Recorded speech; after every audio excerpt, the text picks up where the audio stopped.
हाँ जी, good morning everyone. हाँ जी, last class में बेटा हमने टोटल 4 टॉपिक कवर किए थे। एक बार रिवाइज करते हैं।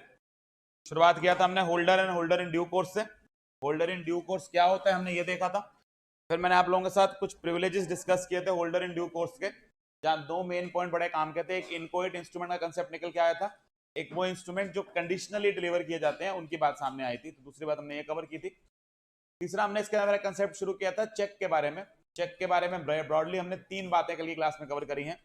नंबर 1, चेक कब कब बैंक को डिसऑनर कर देना चाहिए, कब कब bank must refuse to make the payment, हमने उसमें कहानी देखी थी।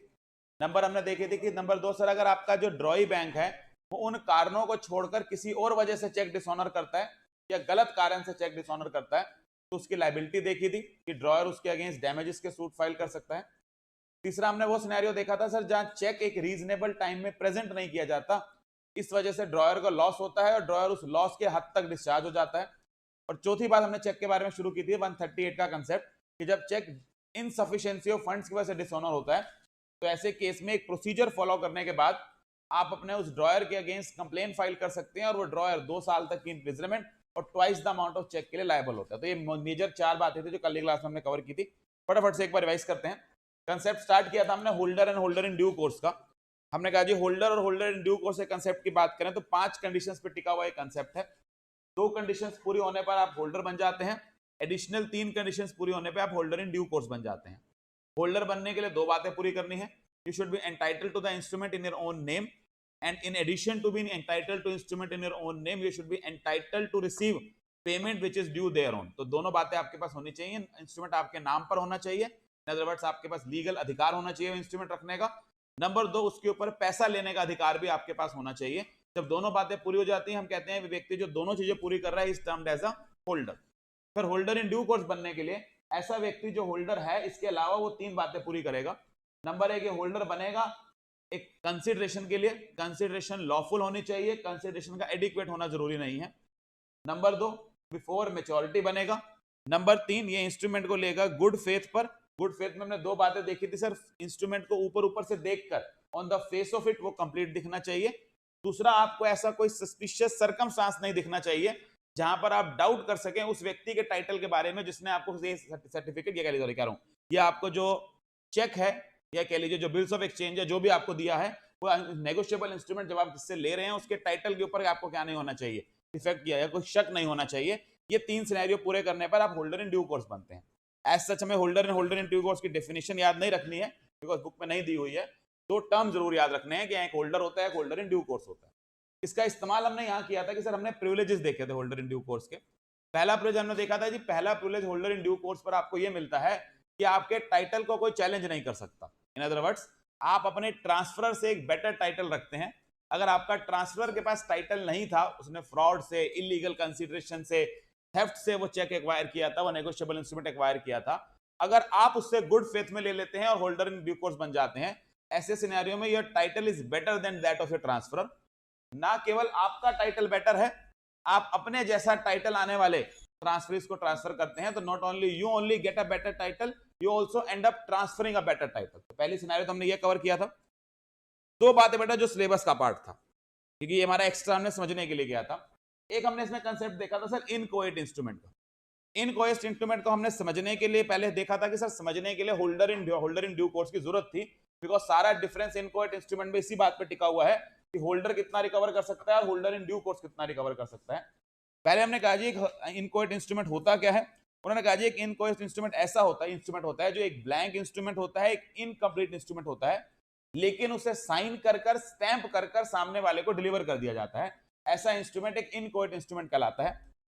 सेक्शन 20 बोलता है कि अगर कोई पर्सन एक इंस्ट्रूमेंट या कह लीजिए एक पेपर को साइन कर स्टैंप कर डिलीवर कर देता है सामने वाले को अथॉरिटी देकर कि आप इसमें जो ब्लैंक हिस्सा है वो भर लीजिए, ऐसे केस में ये पर्सन उस व्यक्ति को अथॉरिटी देता है कि वो उस इंस्ट्रूमेंट को कंप्लीट कर ले फॉर एन अमाउंट स्पेसिफाइड देयरइन, यानी कि फॉर एन अमाउंट जो उस व्यक्ति के प्रति देना बनता था। लेकिन अगर ये व्यक्ति इस इंस्ट्रूमेंट को कंप्लीट कर आगे एक होल्डर इन ड्यू कोर्स के पास दे देता है तो होल्डर इन ड्यू कोर्स के प्रति ये पर्सन जिसने साइन किया था ही इज लायबल टू पे the entire amount of that instrument provided वो उसकी स्टैंप से कवर हुआ है। यहां से हमने फिर 2 बातें बताई थी। कि सर ये जो साइन करने वाले व्यक्ति है उसकी जो लाइबिलिटीज हैं वो होल्डर और होल्डर इन ड्यू कोर्स के प्रति अलग अलग होती हैं। होल्डर के पास केवल इतना अधिकार होता है कि वो उस इंस्ट्रूमेंट पे जितना लेना बनता था उतना पैसा रिकवर कर सकता है फ्रॉम द साइनर, जबकि होल्डर इन ड्यू कोर्स उस इंस्ट्रूमेंट पे लिखा हुआ सारा अमाउंट रिकवर कर सकता है, भले ही वो इन एक्सेस हो टू द अमाउंट जो पेएबल था, बशर्ते वो अमाउंट आपके स्टैम्प से कवर होना चाहिए। ये हमने इनकोएट इंस्ट्रूमेंट का कंसेप्ट देखा था। दूसरा सर इसमें एक तीसरा प्रिविलेज हमने देखा था इनकोएट इंस्ट्रूमेंट का, जहां पर एक इंस्ट्रूमेंट डिलीवर किया जाता है कंडीशनली, जहां मैंने आपको एस्क्रो का कंसेप्ट समझाया था कि सर कई बार ये चेक, कई बार ये प्रॉमिसरी नोट सामने वाले को पेमेंट के लिए नहीं दिया जाता है, सामने वाले को एक स्पेसिफिक पर्पस, जनरली सिक्योरिटी या एक सेफ्टी के रूप में दिया जाता है कि उसके पास आपने कोई सिक्योरिटी रखनी थी, इसलिए आपने एक चेक उसे दे दिया विद अ कंडीशन कि जब तक कोई इवेंट नहीं घटेगा, जब तक वो इवेंट नहीं आएगा, जब ये सिक्योरिटी जब्त करने का टाइम आ जाए, तब तक आप इसकी पेमेंट नहीं लेंगे। ऐसे सिनेरियो में सर ये पर्सन जिसको कंडीशनली डिलीवर किया है, he has no right to receive the payment, but ये पर्सन अगर आगे किसी होल्डर इन ड्यू कोर्स को इंस्ट्रूमेंट दे देता है, that holder in due course gets a right to recover the payment on the negotiable instrument. तो दो बातें हमने कवर की थी। एक 46 का कंसेप्ट था कि सर अगर ये होल्डर इन ड्यू कोर्स के पास चला जाए तो वो कंडीशनल वाले की पेमेंट भी ले सकता है, ये डिलीवरी वाले पॉइंट के साथ मैंने आपको कवर करा दिया था। दूसरा सर हमने बात किया था इनकोएट इंस्ट्रूमेंट का, ये हमारा होल्डर इन ड्यू कोर्स का कंसेप्ट खत्म हुआ था। फिर हम आए थे सर बाउंसिंग और डिसऑनर ऑफ चेक्स के ऊपर। पहला कंसेप्ट हमने इसमें नॉलेज के लिए देखा था कि सर एक बैंक कब कब चेक की रिफ्यूजल कर देता है, कब कब कर सकता है।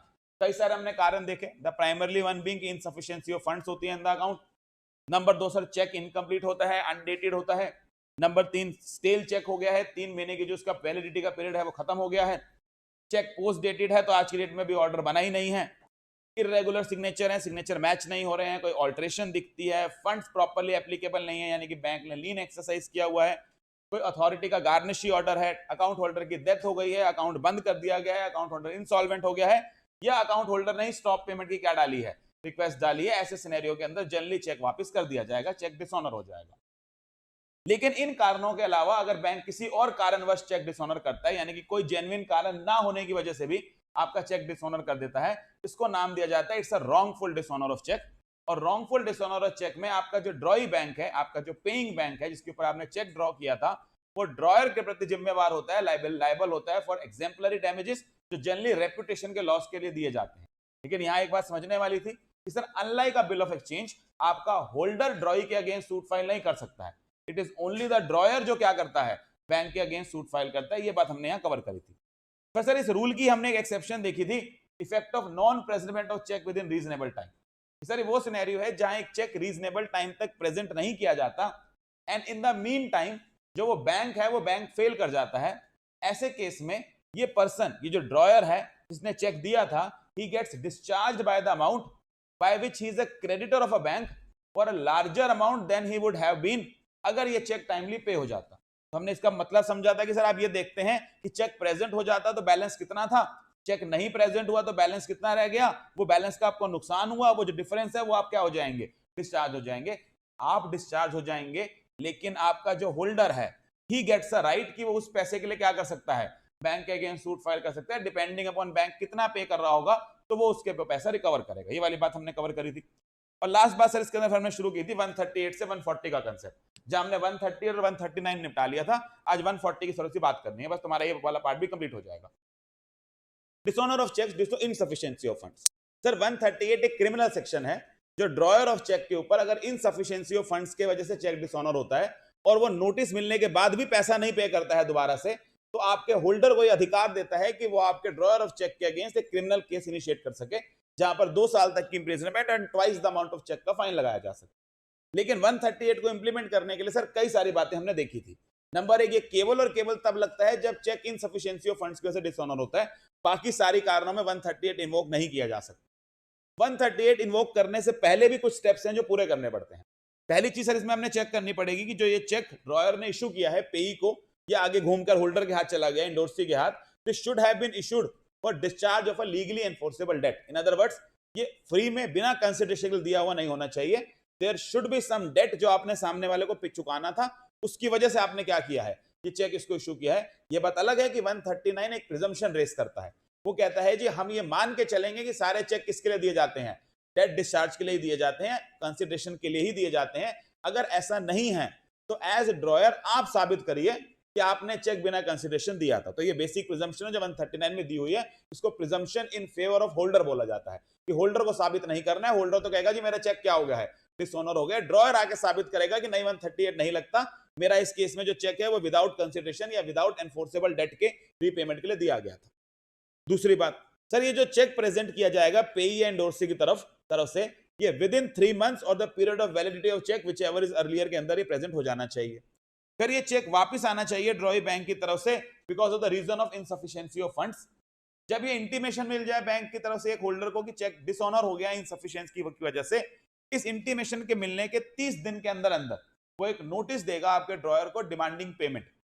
इसके बिना 138 का एक्शन नहीं लिया जा सकता। 30 दिन के अंदर अंदर आपको एक नोटिस देना है और नोटिस के अंदर आपको 15 दिन का टाइम देना है। 15 दिन के अंदर अंदर अगर पेमेंट आ जाती है बात खत्म, कोई केस नहीं हो सकता है। लेकिन अगर 15 दिन के अंदर पेमेंट नहीं आती है तो 16वें दिन के पास आपके पास कॉज ऑफ एक्शन आएगा। इस कॉज ऑफ एक्शन आने के 1 महीने के अंदर अंदर you can go ahead and file a complaint in a court. ये कोर्ट सबऑर्डिनेट या लोअर नहीं होना चाहिए then a court of metropolitan magistrate और first class judicial magistrate. Generally 1 महीने का टाइम है, लेकिन अगर आप चाहें कोई सफिशिएंट रीजन दिखा पाए तो 1 महीने के बाद डिले को कंडोन कर सकता है, यही कोर्ट ही करेगा।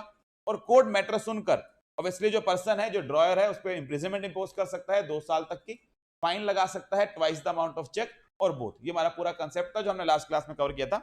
अब आगे बात करते हैं।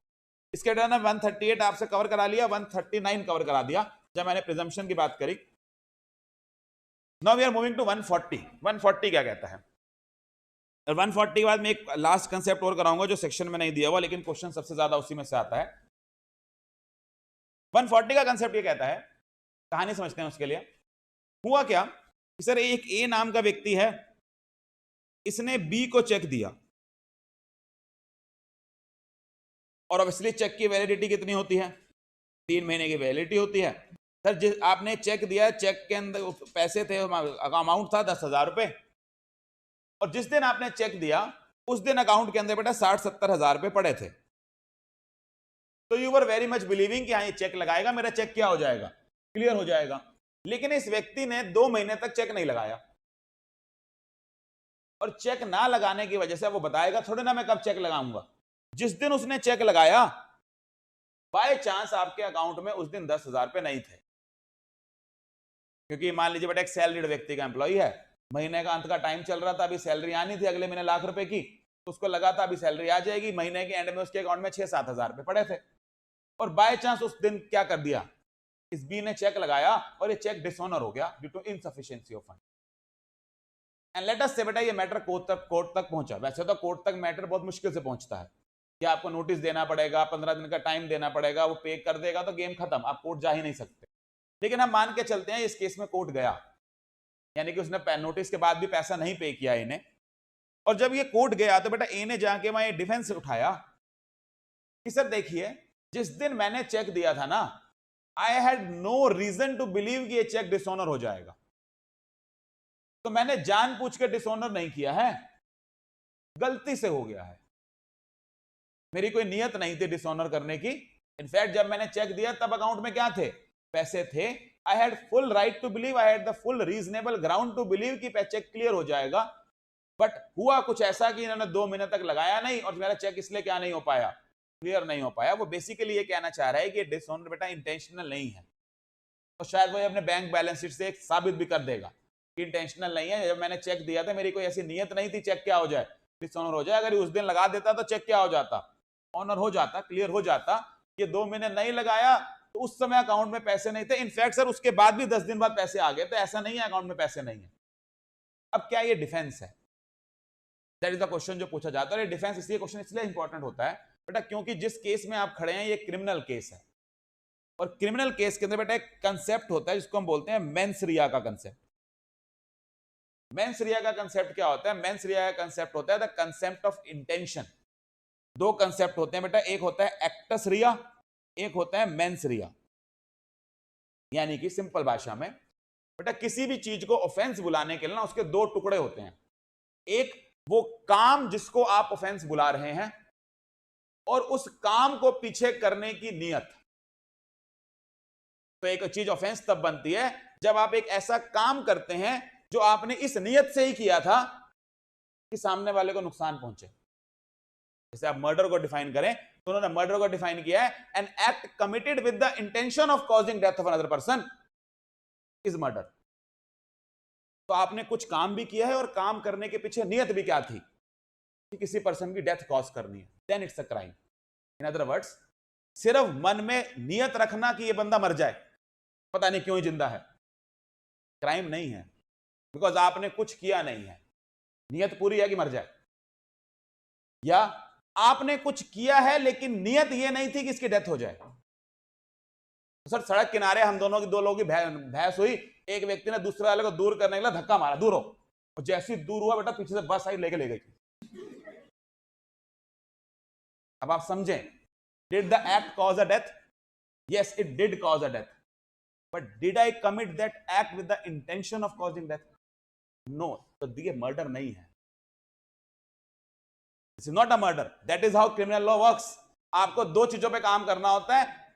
एक्ट तो हुआ है बेटा, ये तो पुलिस साबित कर ही देती है, सारी गेम तो इस बात पे खड़ी होती है इंटेंशन साबित करिए। और यहां बेटा होता क्या है, सिंपल भाषा में समझे बेटा, एक छोटा बच्चा था, उसके फादर पुलिस में थे, घर पे गन पड़ी थी, गन से खेल रहा है। बच्चे को नहीं पता कि गन से क्या होता है, बेटा उसने खेलते खेलते बंदूक चलाई, किसी को लग गई। Now is it an act committed with an intention of causing death? No, it is an act committed never with an intention of causing death. Law कहता है मर्डर नहीं है, बच्चे को सजा नहीं दे सकता, तो समझ ही नहीं है कि क्या कर रहा है वो, उसकी intention missing, and that is where criminal law steps in. वो मेंसरिया को, इंटेंशन को बहुत इंपॉर्टेंट देता है। जहां पर ऐसे एग्जांपल आते हैं जो फिल्मों को पुराने टाइम में दिखाए जाते थे कि सर हम शिकार करने गए, झाड़ी के पीछे से आवाज आई, बंदूक चलाई कि शेर निकलेगा, बंदा निकला, तो बंदे की डेथ हो गई मेरे से। पुराने जमाने में होता था, वो राजा शिकार करने जाता था, तीर चलाता था हिरन मारने के लिए, पीछे से कोई निकल आता तो श्राप दे जाता था। यही एग्जाम्पल क्लास में पढ़ाए जाते हैं कि बेसिकली वहां क्या नहीं है, mens rea to cause death of a person बिल्कुल नहीं है। वो कहता मुझे पता होता कि पीछे इंसान है तो सर मैं मारना थोड़ा ना चाह रहा था उसको, मैं तो पीछे जानवर समझ के, हिरन समझ के उसको क्या कर रहा था, गोली मार रहा था या तीर चला रहा था। This is what mens rea concept is. और यही कंसेप्ट बेटा कोर्ट के अंदर चेक के मामले में लगाया जाके। उसने कहा सर मैं मानता हूं चेक डिसऑनर हुआ है, एक्टस हुआ है, इंटेंशन भी तो देखिए, मेरा पर्पस क्या नहीं था, चेक डिसऑनर करना नहीं था। And there comes the question कि क्या ये कोर्ट के अंदर प्रिजम्पशन चल सकती है, या कोर्ट के अंदर ये डिफेंस चल सकता है कि जब मैंने चेक दिया, I always has a reasonable ground to believe ये चेक क्लियर हो जाएगा, लेकिन किसी कारणवश नहीं हो पाया। Court says no, this is not a defence. Because अगर मैं ये डिफेंस बना दूंगा तो हर बंदा यही कहानी गढ़ेगा मेरे सामने आकर कि मेरी नियत चेक डिसऑनर होना नहीं थी, कराना नहीं थी, ये तो हो गया। मैंने कहा मैं कैसे चेक करूंगा कि तेरी नियत थी कि नहीं, कि तुझे ये नहीं पता था कि 10 दिन बाद तेरे अकाउंट में पैसे क्या हो जाएंगे, कम हो जाएंगे, उस दिन थे। या उल्टा होता है, आपने बेटा एक पोस्ट डेटेड चेक दिया, फीस के लिए इंस्टॉलमेंट दे गए आप मुझे, ये कहकर कि 1 तारीख को ये चेक लगा लेना, मेरे अकाउंट में पैसे होंगे, ये मानते हुए कि 28 तारीख को सैलरी आ जाती है तो 1 तारीख को पैसे होंगे। 29 तारीख को बेटा घर में इमरजेंसी आ गई, हॉस्पिटल जाना पड़ा, और वहीं जाके आपके फादर ने 10 लाख 1 लाख रुपए जो सैलरी आई थी सारी की सारी पे कर दी, नहीं था 1 तारीख को पैसा, चेक डिसऑनर हो गया। Now is it A defence कि मेरे को जब चेक दे रहा था मुझे लगा था तब तो होगा, लेकिन आज किसी कारणवश क्या नहीं है, पैसा नहीं है। कोर्ट कहता है no, this is not a defence. अगर पैसा नहीं है तो this will not be a defence कि मुझे लगा था पैसा होगा। मैंने कहा ये क्या नहीं माना जाएगा, डिफेंस नहीं माना जाएगा। If the cheque gets dishonoured because of insufficiency of fund, ये कोई एक्सक्यूज नहीं होगा कि आप पनिशमेंट से बचने के लिए कहें कि I had the cause to believe कि चेक क्या हो जाएगा, क्लियर हो जाएगा। और ये बात को कौन बताता है, 140 बताता है। 140 बोलता है कि ये कोई डिफेंस नहीं है उस पार्टी की तरफ से कि वो आके मेरे सामने ये बोलना शुरू कर दे कि नहीं चेक करके देखो मेरा ऐसा कोई नियत नहीं दिख रही, कोई नियत नहीं देखी जाएगी। If the check gets dishonored, that means it has got dishonored for insufficiency of funds. Get ready to face punishment. आपको पनिशमेंट झेलनी पड़ेगी। तो 148 डिफेंस नहीं देता है, तो है तो क्रिमिनल ऑफेंस, लेकिन क्रिमिनल के अंदर से बेटा जो नियत वाली मेन चीज थी वो चीज को हटा लिया गया है। तो चेक डिसऑनर होगा अगर इंसॉल्वेंसी की वजह से, तो क्या करना पड़ेगा, पनिशमेंट भुगतनी पड़ेगी। और आखिरी में एक कंसेप्ट आया सर हुआ क्या, इस एक व्यक्ति ने ना बी को एक चेक दिया 10,000 रुपए का, 1 महीने बाद की डेट थी, 1 मंथ बाद की, और वही कहानी सर वो फीस के लिए चेक दिया था, 1 तारीख को चेक लगाना था, आप बोल के कहते आपको पता था हम 1 या 2 को लगा देंगे, हर महीने से लगाते आ रहे थे। घर में बेटा इमरजेंसी आई, किसी वजह से 29 तारीख को 30 तारीख को पैसे नहीं थे खाते में, खर्च हो गए। Now you know very well कि कल चेक लगेगा तो चेक क्या होगा, डिसऑनर होगा, और आपको यह भी पता है मैं कुछ नहीं कर सकता, डिसऑनर होगा तो मेरा यह बहाना नहीं चलेगा कि मेरी नीयत नहीं थी, मुझे क्या करनी पड़ेगी, पनिशमेंट झेलनी पड़ेगी। तो आपने एक नया तिगड़म खिलाया, वो तिगड़म यह था कि आपको लगा कि 138 तब लगता है जब चेक डिसऑनर हो जाए due to insufficiency of funds. मैंने कहा वो तो कल लगेगा तो इनसफिशिएंसी ऑफ फंड से डिसऑनर होएगा ही। मैंने कहा मैं किसी और वजह से डिसऑनर करवा दूं कल तो, मैंने कहा और क्या वजह करेगा, उसने कहा ऐसा है मैं बैंक को फोन कर देता हूं, स्टॉप पेमेंट कर दो। कल फिर जब चेक लगेगा बैंक ये नहीं बोलेगा इनसफिशिएंसी ऑफ फंड्स, बैंक बोलेगा payment stopped by the customer, और चेक वापस कर देगा। और जैसे ही वो payment stopped by the customer कह के चेक वापस करेगा ना, 138 लगेगा ही नहीं। Good idea. और क्या ये बस बेटा हमेशा जिसका खाता है वो जानता होगा कि खाते में पैसे नहीं है? यस, उसका दिमाग खराब है, वो ऐसा दिन आने देगा कि खाते में पैसे ना हो और चेक लग जाए, वो उससे पहले ही क्या करेगा, स्टॉप पेमेंट कराएगा कि जितने चेक्स गए हैं सबकी क्या करवा देता हूं स्टॉप पेमेंट। आएंगे भी तो हद से हद क्या हो जाएंगे, स्टॉप पेमेंट के नाम पे डिसऑनर हो जाएंगे। And 138 applies to insufficiency of funds, इस कारण से वापस नहीं होना चाहिए। तो ये प्लानिंग है, ये प्लानिंग बेटा कोर्ट पहुंची, लोगों ने जाके कहा जी यही ड्रामा हो रहा है, हर कोई क्या करता है स्टॉप पेमेंट कर देता है, खाते में पैसे होते नहीं है। उसने कहा फिर क्या करें, 138 में लिखा तो इनसफिशिएंसी हुआ है। कोर्ट का बेटा अलग मानना था, उसने कहा नहीं, इनसफिशिएंसी के साथ एक चीज फिर और ऐड करो, अगर आप चेक की पेमेंट रुकवाते हो और पेमेंट वाले टाइम पे खाते में पैसे नहीं थे, हम मानेंगे ये किससे डिसऑनर हुआ है, इनसफिशिएंसी हुआ है, पनिशमेंट झेलने के लिए तैयार रहिए। क्योंकि बेटा अगर ये ना करें तो 138 को इस धरती के ऊपर कोई लगना ही नहीं देगा, सारे के सारे क्या करना शुरू कर देंगे, स्टॉप पेमेंट कराना शुरू कर देंगे। उन्होंने कहा this is not going to work. और इसलिए बेटा सबसे ज्यादा क्वेश्चन आता है पेपर में कि क्या स्टॉप पेमेंट ऑफ चेक के ऊपर 138 लगाना है, हम कहेंगे यस, स्टॉप पेमेंट के ऊपर भी क्या लगाना है, 138 लगाना है। अगर स्टॉप पेमेंट की गई है तो कोर्ट क्या करेगा, इनसफिशिएंसी ऑफ फंड्स देखेगा, और अगर ये पाया गया कि चेक लगने पर क्या हो जाता, डिसऑनर हो जाता, इसलिए आपने क्या करा दिया है, स्टॉप पेमेंट करा दिया है। 138 में क्या लगेगा, आपके ऊपर पूरा का पूरा सेक्शन लगेगा और आपको क्या किया जा सकता है, पनिश किया जा सकता है। बेटा ये कोर्ट की जजमेंट है, सुप्रीम कोर्ट की जजमेंट है। जजमेंट का नाम आपकी बुक से हटा लिया है, पर जजमेंट का नाम आप फिर भी लिख लीजिए। जजमेंट का नाम है इसके अंदर Modi Cements Limited versus Kuchil Kumar Nandi.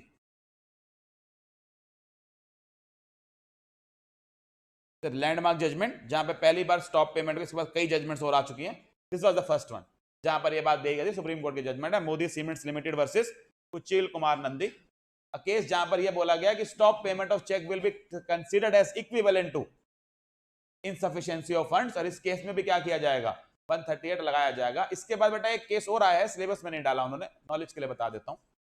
फिर जब लोगों ने कहा जी ऐसा है, इसका मतलब ना क्या कर सकते हैं, इनसफिशिएंसी ऑफ फंड्स होगी तो भी भुगतेंगे, स्टॉप पेमेंट करा देंगे तो भी भुगतेंगे।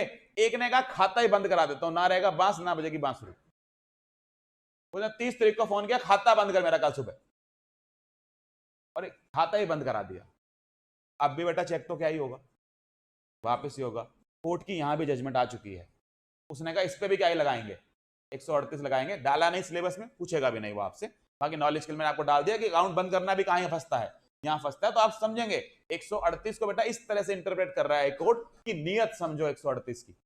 138 की नियत यह है कि खाता में अगर खाते में पैसे नहीं थे और आप चेक इशू कर रहे हैं, या आपने किसी को चेक दिया है जो वो लग रहा है आपके अकाउंट में पैसे नहीं है, बी रेडी कि आपको इसके लिए क्या किया जा सकता है, पनिश किया जा सकता है। फिर आपके ये ऊट पटांग सी प्लानिंग्स कि मैं स्टॉप पेमेंट करवा दूंगा, मैं खाते बंद करवा दूंगा, ये सब नहीं चलने वाली है।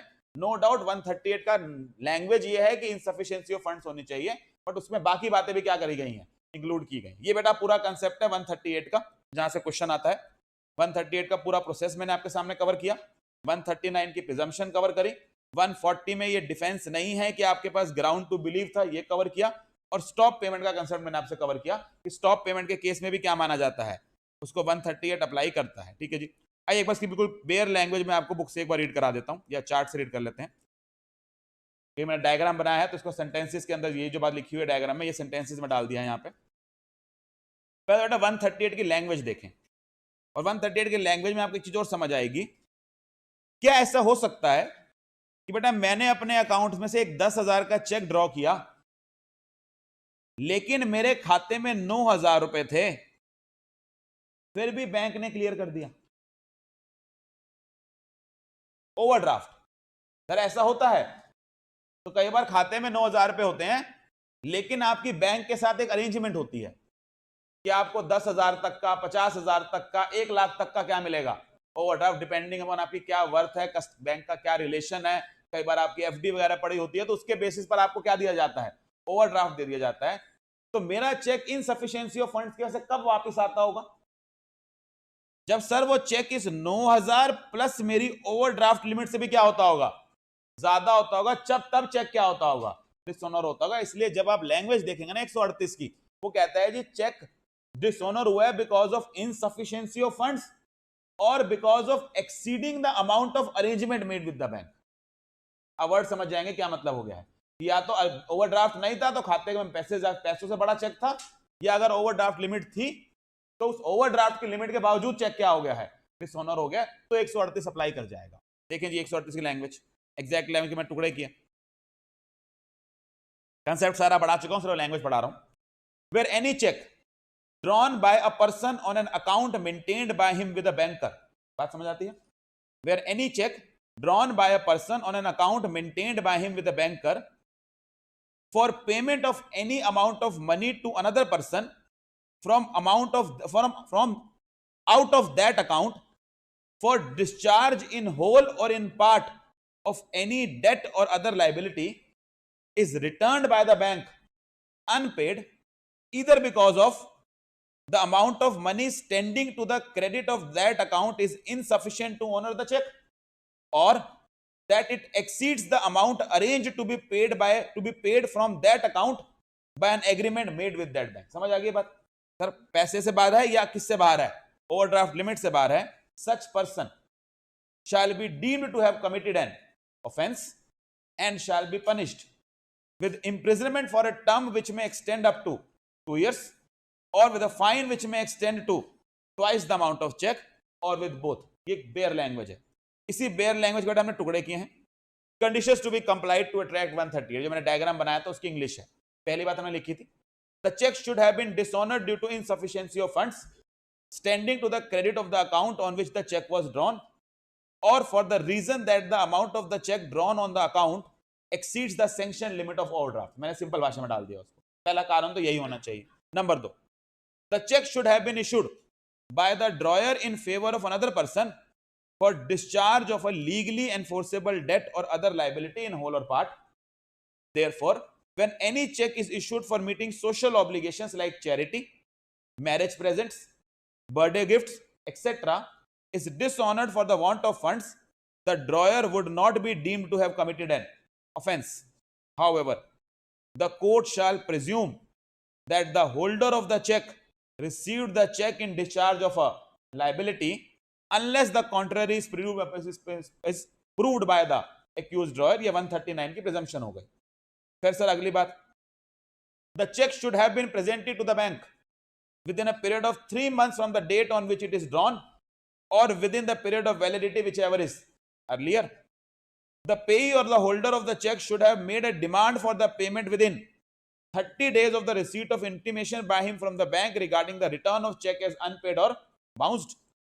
The drawer of the check should have failed to make the payment to the payee or the holder of the check within 15 days of the receipt of the check, of the receipt of the said notice of the demand. If the drawer does not pay till the expiry of 15 days time, the cause of action arises on 16th day.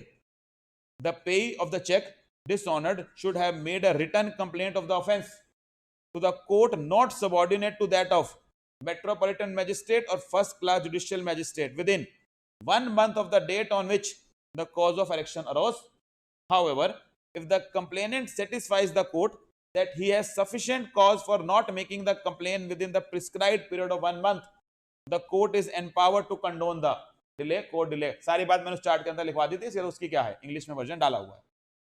ठीक है जी, ये था बेटा 138. 139 वैसे तो ऊपर cover करा लिया, लेकिन अलग से लिखा मैंने. Presumption in favour of holder. When a check is dishonored, it shall be presumed that unless the contrary is proved, जब तक आप प्रूव नहीं करते, that the holder of the check received the check of the nature referred under 138 for the discharge in whole or in part of any debt or other liability. The presumption prescribed here is a rebuttable presumption. The effect of this presumption is that it places the evidential burden on the accused. Accused कौन होगा? वो dryer. तो सारा burden किस पे आ जाता है? उस ड्रॉयर पे आ जाता है कि वो साबित करे कि कंसिडरेशन नहीं थी. 140. Defence which may not be allowed in prosecution under 138. तो अगर 138 में केस चल रहा है बेटा, लीगल केस को प्रोसिक्यूशन बुलाते हैं. अगर प्रोसिक्यूशन चल रही है 138 में, तो क्या डिफेंस नहीं मिलेगा? It shall not be a defense in the prosecution of an offense under 138 that the drawer had no reason to believe when he issued the check that the check may be dishonored on presentment for the reason stated in that section. तो ये कोई defence नहीं है कि आप ये कहो कि मुझे लगा था क्लियर हो जाएगा. नो, अगर दिस आपका क्लियर नहीं हुआ है, get ready to face the punishment. And last बेटा stop payment. Effect of stop payment कोई सेक्शन नहीं है, जजमेंट है. Where the drawer makes stop payment order to the bank. Stop payment का दूसरा नाम लिया जाता है कि काउंटरमेंट्स द पेमेंट. मैंने कहा था मैंडेट होता है, मैंडेट को उल्टा करना, काउंटरमेंट करना. तो काउंटरमेंट्स payment resulting in the dishonor of check, it has the same effect as if the check has been dishonored due to insufficiency of funds. Thus the proceedings under 138 may be initiated against the drawers. Case का नाम है Modi Cement Limited versus Kuchil Kumar Nandi. नीचे मैंने example दे दिया कि check दिया था, उस बाद में क्या कर दिया, स्टॉप पेमेंट करा दिया. This is about bouncing of cheque. ये कंसेप्ट है बेटा पूरा का पूरा बाउंसिंग ऑफ चेक्स का. विद दिस हमारा बाउंसिंग ऑफ चेक का कंसेप्ट भी कंप्लीट हो जाता है. अब मुझे आपके साथ बात करनी है लास्ट कंसेप्ट की. लास्ट कंसेप्ट जो है बेटा ये है प्रेजेंटमेंट ऑफ चेक. आपका प्रेजेंटमेंट ऑफ नेगोशिएबल इंस्ट्रूमेंट का कंसेप्ट. कंसेप्ट की प्रॉब्लम ये है बेटा, ये कंसेप्ट ना थोड़ा सा टेक्निकल है और थोड़ा सा बाकी बातों को ये बाकी कंसेप्ट को हल्का सा हिलाता भी है. इस वजह से बेटा ये इंटर के कोर्स में भी नहीं होता था. ये इंटर के कोर्स से भी काटा हुआ था. क्या दिमाग चला है उनका, उन्होंने वापस जब लाए हैं तो कहां डाल दिया है, फाउंडेशन के कोर्स में डाल दिया. बहुत सारे इंपॉर्टेंट टॉपिक खा गए हैं. उल्टा क्रॉसिंग का टॉपिक नहीं पढ़ाया आपको ढंग से. क्रॉसिंग पढ़ानी चाहिए थी, क्रॉसिंग ना पढ़ाकर वो छोड़ दिया. उल्टा क्या पढ़ा रहे हैं, प्रेजेंटमेंट. बट अब सिलेबस में है तो पढ़ना पड़ेगा. ये एक जमाने में होता था, मेरे ख्याल से नवंबर 2019 में 20 में पढ़ाया था शायद मैंने, तब लास्ट टाइम प्रेजेंटमेंट हुआ था. उसके बाद 3-4 साल से इंटर के टॉपिक से भी है हटाया गया, तब ये वापस लाया गया है. क्या है प्रेजेंटमेंट का कंसेप्ट? प्रेजेंटमेंट के कंसेप्ट पे आने से पहले बेटा 2-4 कंसेप्ट मुझे अगेन फिर और समझाने पड़ेंगे, तब जाके ये हालत होगी कि आपको क्या समझ आए, प्रेजेंटमेंट की बात समझ आए. तो प्रेजेंटमेंट पे आते हैं. इससे पहले बेटा 2 छोटे छोटे कंसेप्ट जो ऐसे ही आपकी किताब के अंदर इधर उधर फेंके हुए हैं, उन्होंने कोई रिलेशन नहीं है आपस में, उनको मैं निपटा लें ताकि बाकी सारा निपट जाए. सिर्फ क्या रह गया है, presentment. 2 types of negotiable instrument और कवर किए हुए हैं इन्होंने. एक नेगोशिएबल इन्होंने इंस्ट्रूमेंट कवर किया है. अभी तक बेटा हमने 2 क्राइटेरिया पे बांटा है, payable to bearer, payable to order, payable on demand, payable otherwise on demand. एक तरीका इन्होंने और निकाला है based on place of payment, कि कहां पे होना है इंस्ट्रूमेंट. इसके बेसिस से बेटा इंस्ट्रूमेंट हो सकता है एक इनलैंड इंस्ट्रूमेंट और एक होता है फॉरेन इंस्ट्रूमेंट. तो ये एक अलग क्लासिफिकेशन है. एक को बुलाया जाता है इनलैंड इंस्ट्रूमेंट, दूसरे को क्या बुलाया जाता है, अ फॉरेन इंस्ट्रूमेंट.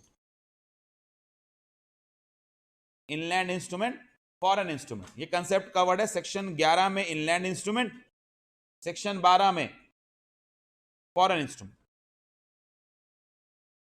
और जब आप सेक्शन 12 की डेफिनेशन देखते हैं, एक बहुत ही खतरनाक डेफिनेशन उसने कहा जो इनलैंड नहीं होते वो फॉरेन होते हैं.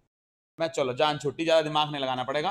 जो क्या नहीं होते, इनलैंड नहीं होते, वो ऑटोमेटिकली क्या है, फॉरेन है. तो सारा दारोमदार फिर सेक्शन 11 पर आ गया. क्या आप बताइए फिर इनलैंड क्या होते हैं?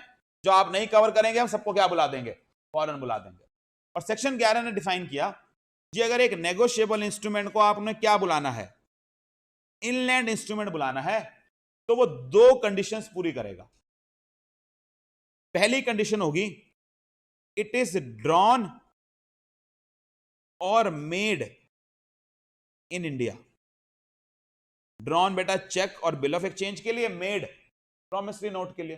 तो वो भारत में बना हुआ होना चाहिए। उसका place of drawing, place of making क्या होना चाहिए? इंडिया होना चाहिए। एंड दूसरी कंडीशन क्या पूरी करनी है? इन दोनों में से कोई एक चीज, यानी कि ये तो है ही है, एंड में और वाली बात है, दो में से कोई एक बात पूरी कर दें। क्या क्या बात पूरी करें? या it is payable in India, बना भी इंडिया में, पे भी कहां होगा? इंडिया में ही होगा। और बना इंडिया में and is drawn on a person resident in India. या जिसके ऊपर बनाया है वो व्यक्ति कहां का है? इंडिया में है। इन अदर वर्ड्स, ड्रॉयर और ड्रॉई दोनों भारत के हैं तो भी इनलैंड है, क्योंकि इंडिया में बेटा बनाया गया है। और किस पे बनाया गया है? इंडिया के किसी व्यक्ति पे बनाया गया है। या इंडिया में बनाया गया है लेकिन पे कहां होना है? इंडिया में होना है। तो ऐसा हो सकता है कि मान लीजिए बेटा एक इंस्ट्रूमेंट बना है इंडिया में, अच्छा इंडिया में बना ही नहीं है, ज्यादा टेंशन लेनी ही नहीं है, सीधा आंख बंद करके क्या लिखो? फॉरेन है। तो हमारे क्वेश्चन में पहली चीज तो क्या देखें? बना कहां है। अगर वो कहते हैं इंस्ट्रूमेंट मेड इन यूएस से, मैंने ज्यादा टेंशन मत लो, फिर साफ सीधा बोलो क्या है? फॉरेन है। प्रॉब्लम यह है कि इंस्ट्रूमेंट बना कहां है? लेट अस से इंडिया में बना है। इंडिया में लेट अस से सर चेन्नई में बना है। देखिए इंस्ट्रूमेंट इंडिया में बना है और ये बना है लेट अस से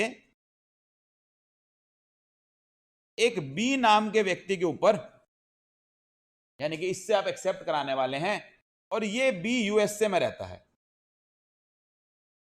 एक इंडिया में नेगोशिएबल इंस्ट्रूमेंट बनाया है एक बी नाम के व्यक्ति के ऊपर जो यूएसए में रहता है, इसने एक्सेप्ट भी किया है इंस्ट्रूमेंट, और ये तय हुआ है ये इंस्ट्रूमेंट इंडिया में ही पे होगा। ये इंस्ट्रूमेंट इंडिया में पे होगा, यानी कि इसका पर्सन जिसके ऊपर ड्रॉ किया गया वो इंडिया के बाहर का है, और पेमेंट कहां करेगा? वो इंडिया में ही करेगा, इंडियन रुपीज में आकर भारत में ही पे करेगा इसको। ये कैसा इंस्ट्रूमेंट है? ये इनलैंड है। कंडीशन लगाए क्या क्या पूरी हुई? Drawn in India, yes, on payable in India, और on a person resident in India. हमारी पहली कंडीशन पूरी हो गई। ये कहां है? पेबल इन इंडिया है। ठीक है जी। दूसरी बात, सर ये चेन्नई में बना, एक बी व्यक्ति के ऊपर बना, ये बी व्यक्ति इंडिया में ही रहता है, और इंस्ट्रूमेंट पे भी कहां ही होना है? इंडिया में ही होना है। सर इसमें ज्यादा क्या टेंशन है? सब कुछ इंडिया इंडिया है, तो इंस्ट्रूमेंट क्या है? इनलैंड है। सर ये इंस्ट्रूमेंट चेन्नई में बना, एक इंडिया के व्यक्ति पे बना, लेकिन इन दोनों ने तय किया कि तू भी यूएस जा रहा है, मैं भी यूएस जा रहा हूं, इसकी पेमेंट कहां करेंगे? यूएसए में करेंगे। ये कैसा इंस्ट्रूमेंट है? ये अभी भी इनलैंड है बेटा, क्योंकि इनलैंड में कंडीशन क्या थी? बने इंडिया में, वो पूरी हो रही है। या तो इंडिया में पे हो जाए या इंडिया के व्यक्ति के ऊपर बने। ये किस पे बन रहा है? इंडिया के व्यक्ति पे बन रहा है। पेमेंट इसकी पूरे विश्व में कहीं हो, हमें कोई लेना देना नहीं है। ये क्या है? ये इनलैंड है। अच्छा सर चेन्नई में बना,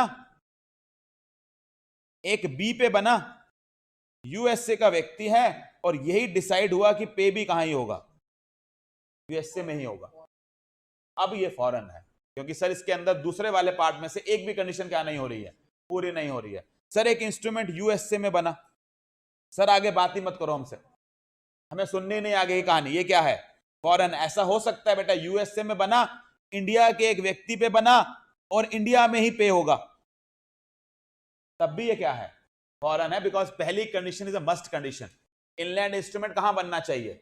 इंडिया में बनना चाहिए। उसके बाद दो में से एक बात आ जाएगी, हम मान लेंगे, या तो जिस पे बना है वो इंडियन हो, या जब पे हो रहा हो तो कहां पे पे होना हो? इंडिया में पे होना हो। दोनों में से कोई एक बात पूरी कर दोगे, हम क्या मानेंगे? इनलैंड मानेंगे। अच्छा हुआ क्या बेटा, ये वाला इंस्ट्रूमेंट था, ये वाला, सब कुछ इंडिया इंडिया इंडिया था। ठीक है, चेन्नई में बैठे हुए व्यक्ति ने बनाया, इंडिया में बैठे हुए एक बी व्यक्ति पे बनाया, बी पेमेंट भी कहां होनी है? इंडिया में होनी है। इस बी ने बेटा ये इंस्ट्रूमेंट सी को इंडोर्स किया, सी यूएसए में रहता है। ठीक है, रहता है। ये ऐसे हो सकता है? हो सकता है सर। ये इनलैंड है या फॉरेन हो गया? Once an instrument is inland, it always remains inland. उसको आप किसी को इंडोर्स कर दो, मुझे कोई लेना देना नहीं है। Endorsee has no role to play. हमारी सारी गेम ही किसकी है? बना कहां? इंडिया में। बना किस पे? या तो इंडिया पे कहां होगा? इंडिया में। उन दोनों में से कोई एक बात पूरी हो जाए, बना इंडिया में, फिर ये पूरा विश्व घूम आए, ये क्या ही रहेगा? इंडिया नहीं रहेगा। तो मैंने कहा जी इन सारे एग्जांपल्स में मुझे इससे आगे चेक ही नहीं करना, करते रहो इंडिया में के बाहर इंडोर्स, ये क्या ही रहेंगे? ये इंडियन या इनलैंड डॉक्यूमेंट ही रहेंगे। और सर फिर जो इनलैंड नहीं है वो क्या है? वो फॉरेन इंस्ट्रूमेंट है। तो उसके अंदर कैसे इंस्ट्रूमेंट आएंगे? सर इंडिया में बना, अब फॉरेन बनने के लिए क्या करना पड़ेगा? ना इंडिया के व्यक्ति पे बना, ना इंडिया में क्या होगा? पे होगा। ये क्या बन जाएगा? फॉरेन बन जाएगा। सर इंडिया में बना ही नहीं, ज्यादा टेंशन नहीं लेनी। आगे आपको इंडिया के व्यक्ति पे बना, इंडिया में पे होगा। बाहर के व्यक्ति पे बना, बाहर पे होगा। बाहर के व्यक्ति पे बना, इंडिया पे होगा। इंडिया पे व्यक्ति पे बना, बाहर पे होगा। मैं कुछ मर्जी करते रहो, मुझे यहीं से तकलीफ आ गई। ये क्या नहीं बना? इंडिया में नहीं बना, इंस्ट्रूमेंट क्या होगा? फॉरेन इंस्ट्रूमेंट होगा। This is 11 and 12। और ज्यादातर पेपर में क्वेश्चन आता है identify whether the following is a inland instrument और अ फॉरेन इंस्ट्रूमेंट। आपके इंटर में भी आता था, यहां भी आने की उम्मीद है। तो एक छोटी सी डेफिनेशन जो किसकी दी हुई है? इनलैंड की और फॉरेन की। इनलैंड में ये याद रखना है सर, ये भले ही आगे इंडोर्स हो जाए इंडिया से बाहर, तो भी डेफिनेशन पे टिके रहिए। अगर डेफिनेशन के हिसाब से क्या है? इनलैंड है, तो ये क्या ही रहेंगे? इनलैंड ही रहेंगे। अच्छा एक बात और, सर हुआ क्या? सर एक ए व्यक्ति थे, ये ना लंदन में रहते थे। इन्होंने एक बिल्स ऑफ एक्सचेंज बनाया, मेक किया, ड्रॉ किया, या मेक लिख लीजिए, मेक किया। और ये इंस्ट्रूमेंट इन्होंने दिया एक बी नाम के व्यक्ति को। बी रहते हैं बेटा वॉशिंगटन, यूएस से। और ये इंस्ट्रूमेंट इंडोर्स होकर बेटा पहुंच गया एक सी के हाथ में, जो इंडियन है। हो सकता है, इंटरनेशनल बिजनेस होते हैं सर आजकल। ए ने बनाया, एक्सेप्ट किससे कराया? बी से कराया। बी यूएसए का व्यक्ति था, आपस में इंपोर्ट एक्सपोर्ट हुआ होगा इनमें। और बी ने उठाकर वो इंस्ट्रूमेंट किसको आगे इंडोर्स कर दिया? सी को। सी ने जब ये इंस्ट्रूमेंट प्रेजेंट किया, ए इसकी पेमेंट नहीं कर पाया। अब आपको ये समझ आ रहा है कि सर ये सी बी के अगेंस्ट भी सूट फाइल कर सकता है, ए के अगेंस्ट भी। इससे तो कोई फर्क नहीं पड़ता, चेन तो एबीसी ही है। और सी आज की डेट में क्या है? होल्डर है। He has a right to file a suit against B, he has a right to file against suit against A. और जब आप सूट फाइल करते हैं बेटा, एक बात समझिए, आप सिर्फ पैसा लेते होंगे? नहीं सर, हम नोटिंग चार्जेस भी लेते हैं, और सर हम इंटरेस्ट भी मांगते हैं। आखिरी क्वेश्चन आएगा, इंटरेस्ट कितने में मांगना है? भारत का कानून कहता है 18% पे दिलवाएंगे। अब अलग अलग देशों में अलग अलग कानून है। तो आपने इंडिया के कोर्ट में केस फाइल किया ए के अगेंस्ट। ए कहता है जी मैं तो लंदन बैठा हूं, लंदन के हिसाब से तो 6% इंटरेस्ट लगता है। मैंने कहा